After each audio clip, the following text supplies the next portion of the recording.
नमस्कार, जनपक्ष में आपका स्वागत है। मैं हूं प्रियदर्शन। दोस्तों, अखबारों में रोज हम खुदकुशी की तरह तरह की खबरें पढ़ते रहते हैं।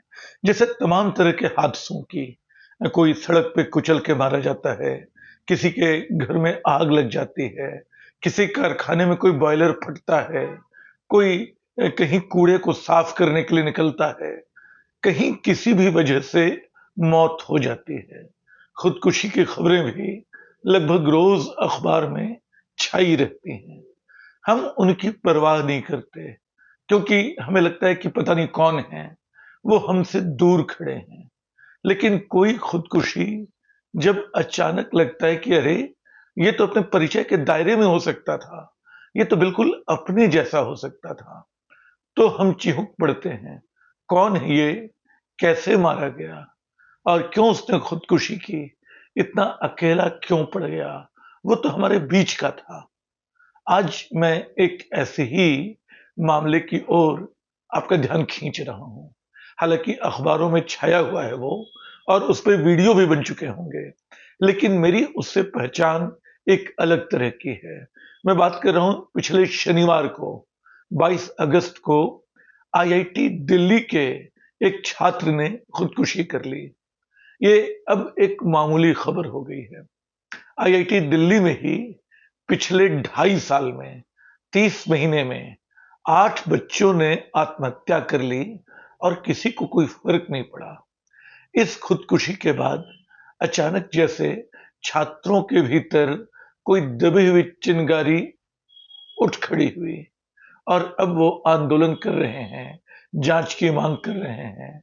एक एक्सटर्नल कमेटी बनाई गई है जो ये समझने की कोशिश करेगी कि क्या संस्थान ने ऐसे हालात बना दिए जिसके चलते इस लड़के ने खुदकुशी की। फिर दोहरा रहा हूं, वो आईआईटी का स्टूडेंट था, मेरे लिए बहुत दूर, क्योंकि आईआईटी से मेरा कोई वास्ता नहीं है। लेकिन दो चीजें ऐसी हुई जिसने मुझे उससे जोड़ दिया।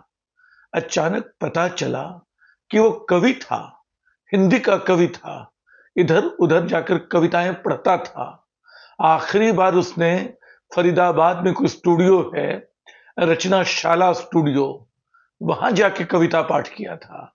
मैं हैरान रह गया कि अपने पास का एक कवि, जो अमूमन दूसरों को एक तरह की उम्मीद, एक तरह का सपना देने के लिए जाना जाता है, कविता तो उम्मीद का नाम है, लेकिन ये नाउम्मीदी क्यों, ऐसी हताशा क्यों, ऐसा अकेलापन क्यों उसकी जिंदगी में आया कि उसने खुद को मार लेना ही इकलौता विकल्प देखा।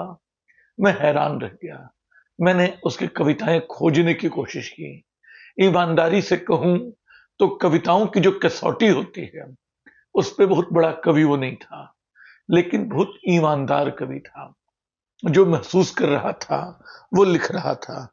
मुझे एक्सप्रेस में उसकी कविताएं मिली। पाबंदियां कहती हैं आजाद हो जाओ। वो किससे आजादी की बात कर रहा था? अगर तुम पे पाबंदियां लादी जाएं तो तोड़ डालो ये दीवारें, ये पहरे, ये हुकूमत की जंजीरें। पाबंदियों का पैगाम है कि आजाद हो जाओ। ये पंक्तियां मुझे खोजने पे इंडियन एक्सप्रेस के एक अंक में मिली। मुझे लगा कि अरे, ये कवि जो पाबंदियों के खिलाफ आजादी की बात कर रहा था, अचानक जीवन की जंजीर तोड़कर क्यों उस पार चला गया। मुझे अचानक एक और स्टूडेंट का ख्याल आया, रोहित वेमुला। रोहित वेमुला की जाति उसका अभिशाप बन गई थी। वो कम्युनिस्ट मूवमेंट से कभी जुड़ा था, छात्र आंदोलन से जुड़ा था, लेकिन सबसे मायूस होके कई साल पहले, अब उसकी स्मृति बची हुई है, उसने अपनी जान दे दी। वो वैज्ञानिक बनना चाहता था, ये कवि बनना चाहता था हिंदी का। कहते हैं कि संस्थान में वो हिंदी ही बोल रहा था, हिंदी ही बोलता था। ऋषिकेश कुमार उसका नाम था, बेगूसराय का लड़का था। बेगूसराय अविभाजित बिहार के एक जिले के रूप में मैं उसको जानता हूं। बेगूसराय बहुत छोटा शहर है, हालांकि एक दौर में वहां राजनीतिक सरगर्मियां बड़ी तेज थीं, और वहां से कई पत्रकार निकले, कई लेखक निकले, और एक दौर में तो अब मुझे ख्याल आ रहा है कि बेगूसराय को बिहार का लेनिनग्राद कहते थे, यानी वहां कम्युनिस्ट आंदोलन की जड़ें इतनी मजबूत थीं। लेकिन बेगूसराय से कोई दिल्ली आएगा, आईआईटी में पढ़ेगा, ये सपना कम लोग देख पाते हैं। इसका रास्ता भी इतना आसान नहीं था।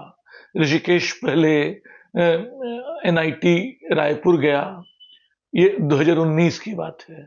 वहां उसकी पढ़ाई छूट गई।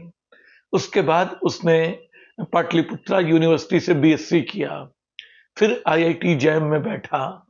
वहां अखिल भारतीय स्तर पे उसने 40वां स्थान हासिल किया। ये बहुत बड़ी बात थी। उसने फिजिक्स में एमएससी ज्वाइन किया था आईआईटी दिल्ली में। परिवार उसका पटना चलाया था बेगूसराय से, और वो साथ में पढ़ाता भी था, ट्यूशन पढ़ाता था, कोचिंग करता था।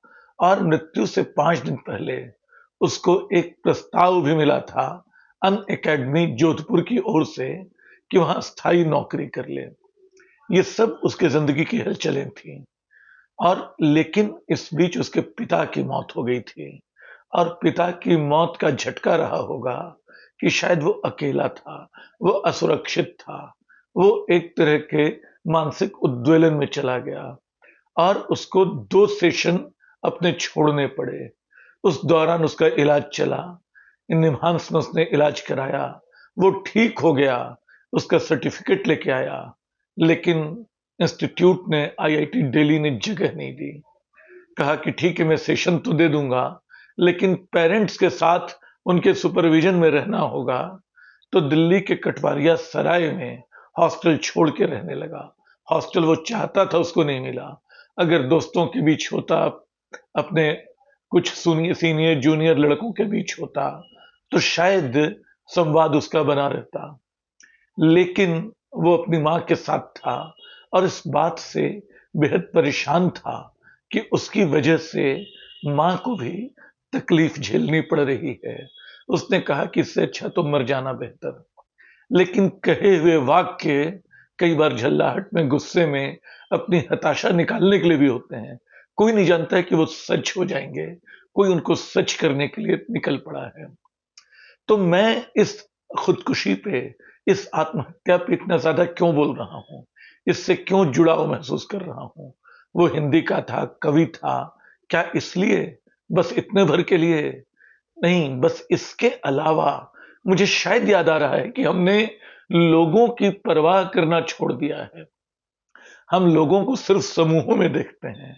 हम किसानों की आत्महत्या देखते हैं, हम लड़कियों की आत्महत्या देखते हैं। हमारे लिए सिर्फ संख्याएं होती हैं। शायद हम वो समाज तोड़ चुके हैं जिसमें लोग एक दूसरे की परवाह करते हैं। अब सब हैसियत से जाने जाते हैं। इस लड़के की भी एक हैसियत थी। आईआईटी दिल्ली में इसके लिए अगर आंदोलन चल रहा है तो इसी हैसियत की वजह से चल रहा है। लेकिन सच ये है कि जिन लम्हों में वो अकेला था, जिन लम्हों में परेशान था, उसका प्रीमियर संस्थान उसके पक्ष में खड़ा नहीं हुआ। उसने उसकी पीठ पे, उसके कंधे पे हाथ नहीं रखा। और ये नियति बहुत सारे छात्रों की होती है। आईआईटी जैसे संस्थानों पे तो ये आरोप लगता रहता है कि वहां बहुत एलीट किस्म का माहौल बनाया जाता है, और जो थोड़े कम सामाजिक आर्थिक स्थितियों वाले समाज से आए बच्चे होते हैं, वो तरह तरह की यंत्रणाएं भुगतते हैं, मजाक झेलते हैं, उपहास झेलते हैं, अकेले पढ़ते जाते हैं, और एक दिन खुदकुशी कर लेते हैं। मैं कोई नई बात नहीं कह रहा हूं, आंकड़े में नहीं परोसूंगा, क्योंकि आंकड़े परोसूंगा तो सारी बात पुरानी पड़ जाएगी। वो शायद मैं पहले कह चुका हूंगा। बल्कि उच्च शिक्षण संस्थानों में दलितों, पिछड़ों के साथ भेदभाव को लेकर शिकायतें सुप्रीम कोर्ट तक जा चुकी हैं। उसके लिए जांच भी जारी है, मुकदमा भी जारी है। और आपको याद होगा कि पिछले दिनों यूजीसी ने एक गाइडलाइन निकाली थी कि आप पिछड़ी जातियों और दलित जातियों के साथ कोई मजाक तक नहीं कर सकते हैं। इसको लेकर अगड़ों में बड़ा आक्रोश था। उनको लग रहा था कि अब उनका शोषण शुरू हो जाएगा। लेकिन हकीकत तो कुछ और बता रही है। जो लोग चाहे अपनी भाषा के चलते, चाहे कविता लिखने के अपराध में, मुझे ख्याल आया, क्या आईआईटी दिल्ली में हिंदी में कविताएं लिखना उस दिन इसका अपराध रहा होगा? बहुत सारे बच्चे कविता लिखते हैं, बहुत सारे बच्चे नाटक करते हैं, लेकिन इन दिनों भाषा भी सामाजिक हैसियत का मानक बना दी गई है। बहुत सारे लोगों के लिए अंग्रेजी एक भाषा है जिसमें आप पोएम्स लिखें तो बड़ी प्रशंसात्मक निगाहों से देखे जाते हैं। हिंदी में कविता लिखना आपको थोड़ा उपहासास्पद बनाता है। मैं कोई निर्णय देने की हालत में नहीं हूं। मुझे नहीं मालूम कि ठीक ठीक क्या घटा होगा, किसी को नहीं मालूम होगा। असल में जो संवेदनशीलता होती है वो कभी कभी इस हद तक पहुंच जाती है। मैं जिस उपन्यास का बार बार जिक्र करता हूं, ये heart of the matter, Graham green का उपन्यास, पिछले दिनों भी उसकी चर्चा की थी। उसका जो मुख्य किरदार है स्कोबी, बहुत ईमानदार क्रिश्चियन है, अंत में लेकिन वो खुदकुशी कर लेता है। और उसकी पत्नी फादर रेक्स से उपन्यास के आखिरी हिस्से में पूछती है कि but father, you know he was a true Christian. Father Rex का जवाब है कि yes, church knows everything, but it does not know what goes on inside a single human heart. एक अकेले हृदय में क्या कुछ गुजर रहा होता है, उस पर क्या कुछ बीत रही होती है, इसको कोई चर्च नहीं जानता, कोई आईआईटी दिल्ली नहीं जानती। बहुत सारी चीजें हैं, जैसे हम एक आत्महंता समाज की ओर बढ़ाए जा रहे हैं। बहुत सारे लोग कोप कर लेते हैं, बहुत सारे लोग एक मरी हुई जिंदगी जी रहे होते हैं। उनको लगता ही नहीं कि वो जो सपने उन्होंने देखे थे वो पूरे होंगे। वो सोच ही नहीं पाते कि उन्होंने सपने भी क्या देखे थे। वो एक बड़ी मशीन का छोटा सा पुर्जा होकर रह जाते हैं। किशोर उम्र के सपने उनके बिला जाते हैं, कहीं मिट्टी में मिल जाते हैं। लेकिन जो ऋषिकेश की हालत हुई, ऋषिकेश का अकेलापन कहीं ज्यादा गाढ़ा रहा होगा, कहीं ज्यादा अंधेरा रहा होगा। मरने के पहले हो सकता है उसके भीतर भी कुछ कविताएं पैदा हुई हों, कविताएं जिन्होंने उनका उसका हाथ थामना चाहा हो, उसने उन्हें झटक दिया होगा, कहा होगा अब नहीं, अब जिंदगी जो है कविता नहीं बची, वो कुछ और हो गई है। ये ऐसी यंत्रणा जिससे मुक्ति जरूरी है। ये हम तमाम कवियों के लिए, हम तमाम नागरिकों के लिए, हम तमाम किसानों, हम तमाम छात्रों के लिए पीड़ा और दुख की घड़ी है। हमारे संस्थानों को ज्यादा मानवीय होना चाहिए, अपने बच्चों के प्रति ज्यादा उदार।